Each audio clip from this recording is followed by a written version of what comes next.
नमस्कार विद्यार्थी मित्रांनो.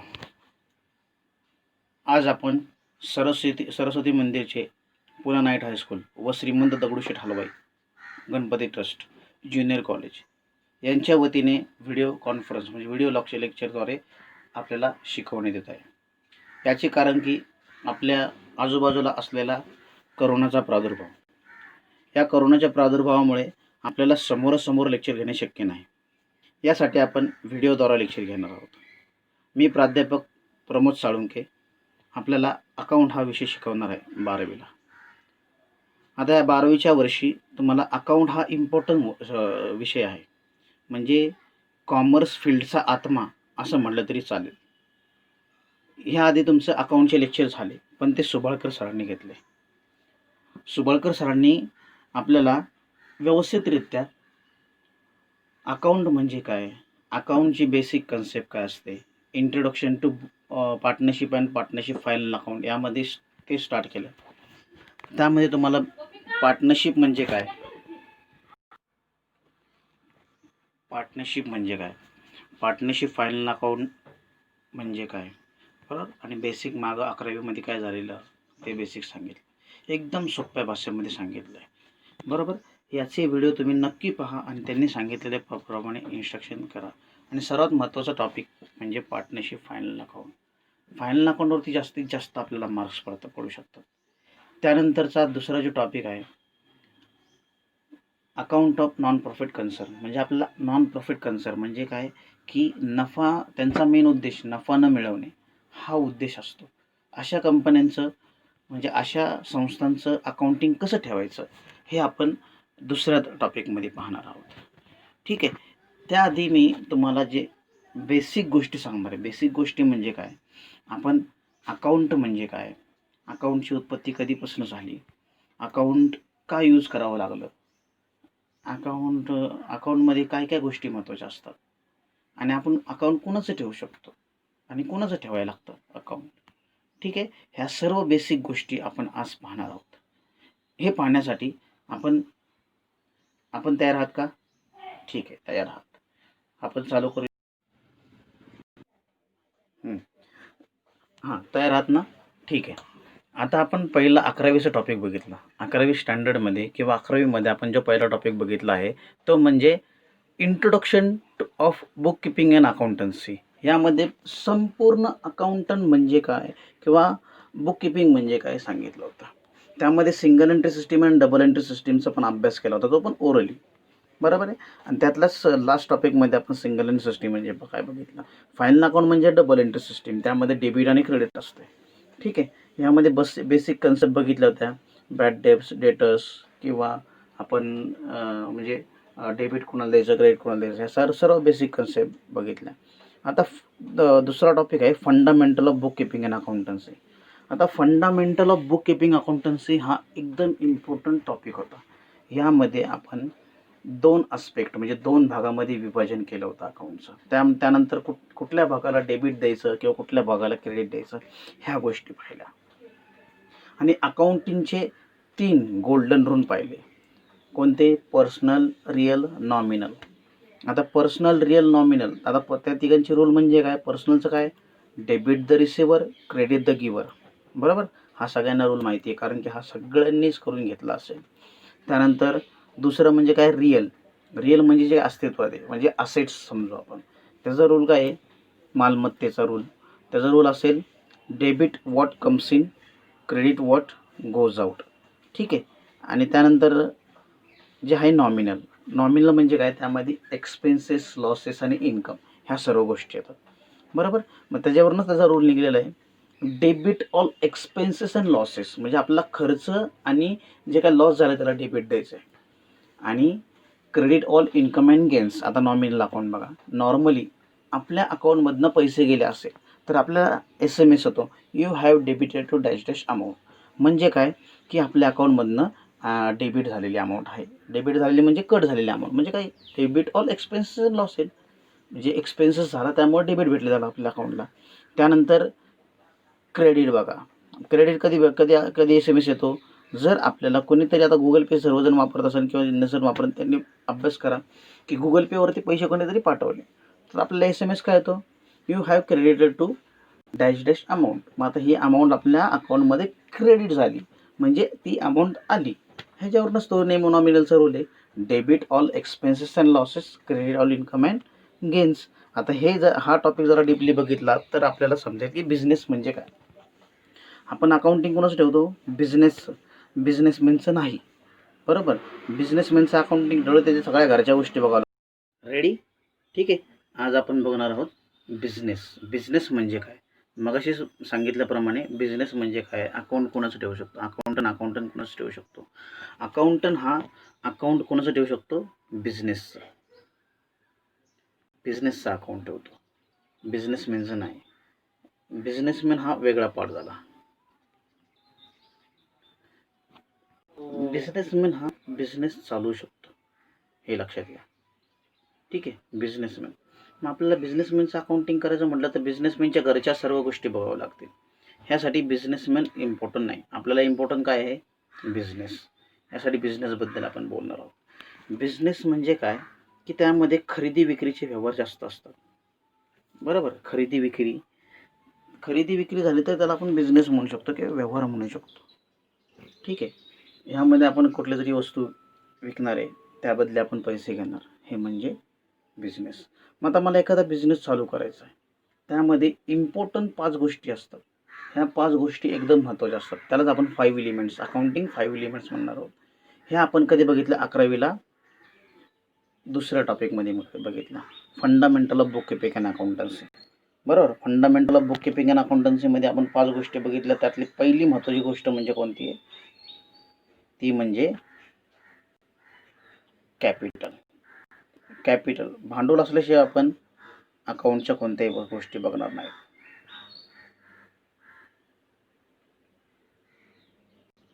कॅपिटल ह्यालाच आपण काय म्हणू शकतो, भांडवल.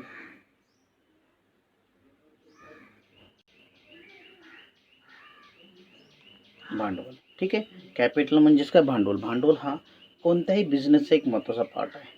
दुसरा महत्त्वाचा पार्ट म्हणजे काय, लायबिलिटीज म्हणजे काय, लायबिलिटीज म्हणजे देणी, बरोबर. जर आपण बिझनेस चालू करायचा म्हणलं, आपल्याला डायरेक्टली आपल्याकडे एवढी कॅश नसते, पैसे नसतात, त्यामुळे आपण काय करतो, लोन घेतो. म्हणजे आपल्याला ते लोन देणं गरजेचं असतं, ठीक आहे. लोन देणं गरजेचं असतं. लायबिलिटीज म्हणजे देणी, लायबिलिटीज पण महत्त्वाची असते. आपल्याला कॅपिटल वाढवायचं असेल तर लोन घ्यावेच लागते. त्यानंतर तिसरा महत्त्वाचा पार्ट म्हणजे काय, असेट्स.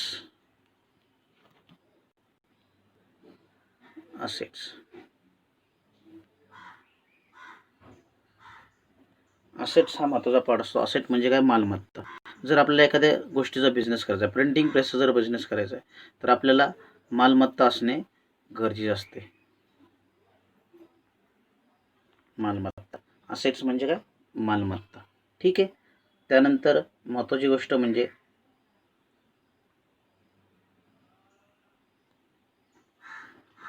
एक्सपेन्सेस, खर्च.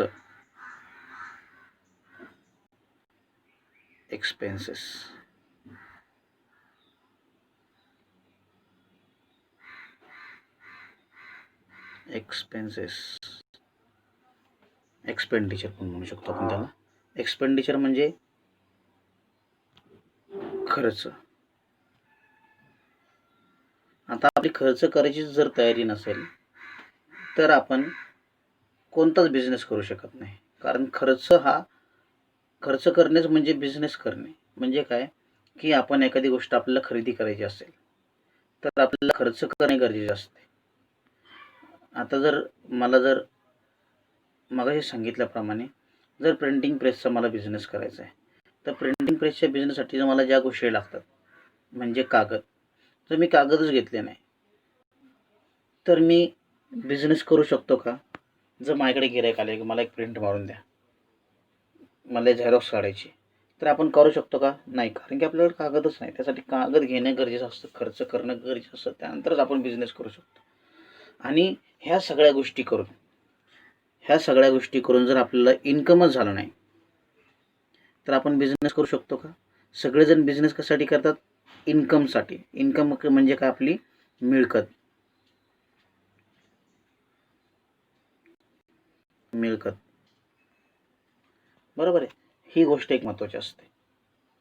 मग आपल्याला जर बिझनेसमधनं काय मिळतच नसेल तर आपण बिझनेस करून उपयोग आहे का? नाही. बिझनेस करणे हे यामध्ये आपल्याला मिळले पाहिजे. हे झाले बिझनेसमधले 5 एलिमेंट्स, महत्त्वाचे 5 एलिमेंट्स. ठीक आहे. मग आता ह्या 5 एलिमेंट्सचा आपण प्रॉपर म्हणजे व्यवस्थितरित्या अभ्यास करणार आहोत. आता ह्या 5 एलिमेंट्सवरतीच पूर्ण ट्रान्झॅक्शन असतात. पूर्ण आपल्याला जे आपण जर्नल एंट्रीमध्ये बघितलं. जर्नल एंट्रीमध्ये जे काय आपल्याला ट्रान्झॅक्शन दिसले, जे सगळे ट्रान्झॅक्शन आपले ह्या 5 एलिमेंट्सवरती असणार. ह्याला काही ना काहीतरी आधारण असणार. मग ह्यालाच आपण काय करणार आहे, 2 पद्धतीमध्ये डिवाईड करणार आहे. मग 2 पद्धतीमध्ये डिवाईड हे काय कसं करणार आहे, की एक साईडला डेबिट कुणाला तरी द्यायचं आणि क्रेडिट कुणाला द्यायचं. ह्यालाच आपण डबल एंट्री सिस्टीम म्हणतो. बघू आपण बेसिक कन्सेप्ट. ठीक आहे. आता ह्याला 2 टाईपमध्ये डिवाईड करण्यासाठी जर 5 आहेत त्यामुळे आपण स्टार करू शकतो. आपण वेगळ्या पद्धतीने अकाउंटिंग करणार ह्याच्या आधी कधीच बघितली नसेल असे स्टार केला. ठीक आहे. माझं ड्रॉइंग जरा व्यवस्थित नाही त्यामुळे समजून घ्या.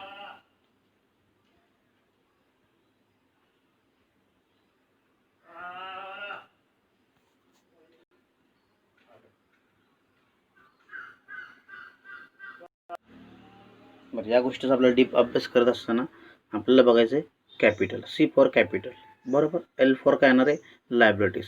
ए फॉर काय, assets. E for expenditure. I for income, बरोबर आहे.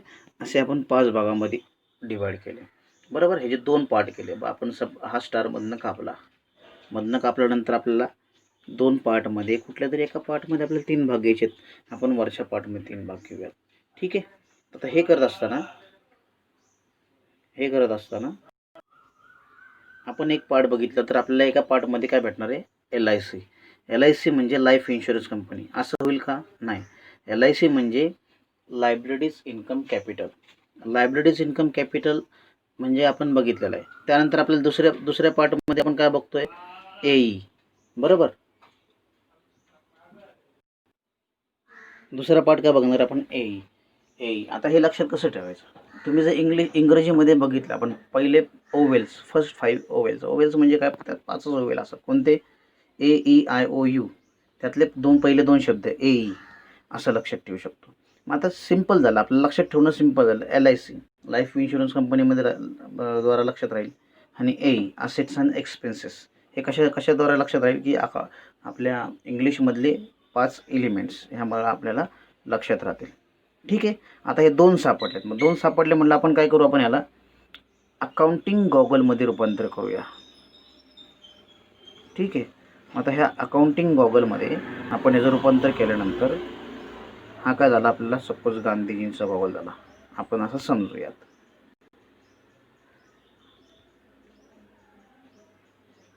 ह्यामध्ये एका भागामध्ये आपण assets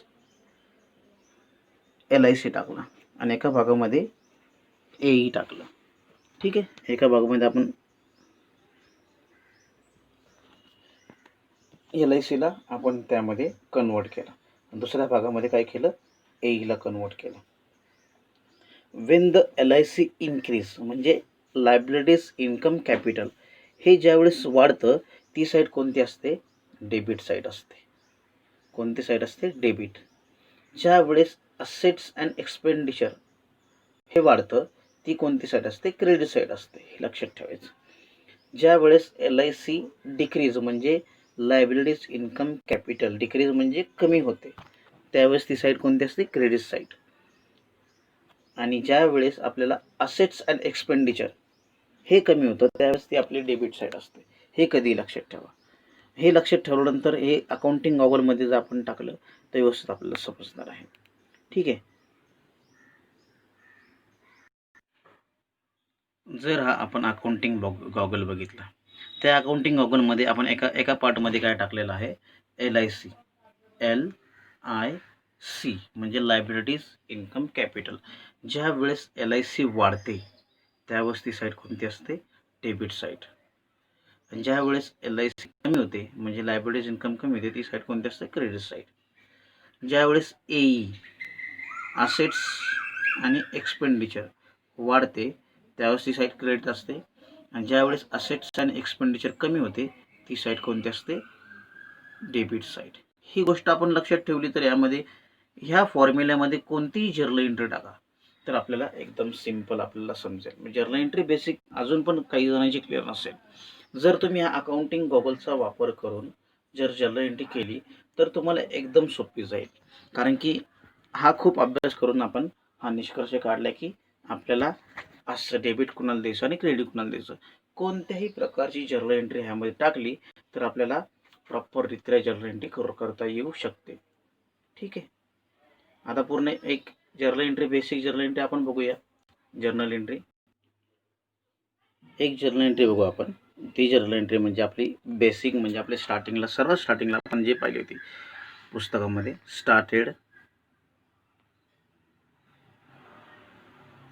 started business with cash. ठीक आहे. स्टार्टेड बिझनेस विथ कॅश ह्या ट्रान्झॅक्शनची आपल्याला जर्नल एंट्री करायची.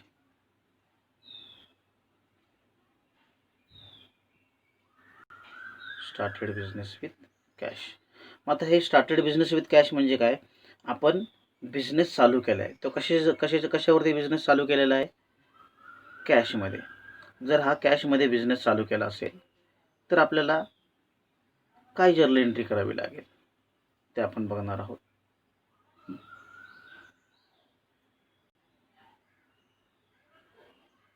Started business with cash. आता बिझनेस स्टार्ट केलेला आहे म्हटल्यावरती कशासोबत बिझनेस करतो आपण, भांडवल. आता ह्यासोबत कॅशमध्ये चालू केली, किती कॅश असेल ती 10,000 रुपयाची. Started business with cash ₹10,000. ठीक आहे. Cash ₹10,000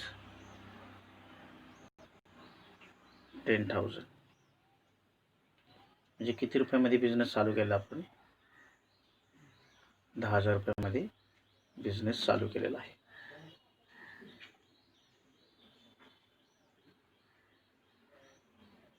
started business with cash.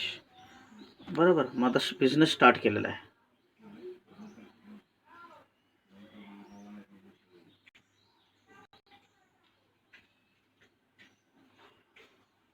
म्हणलं तर हे काय असणार आहे, कॅपिटल.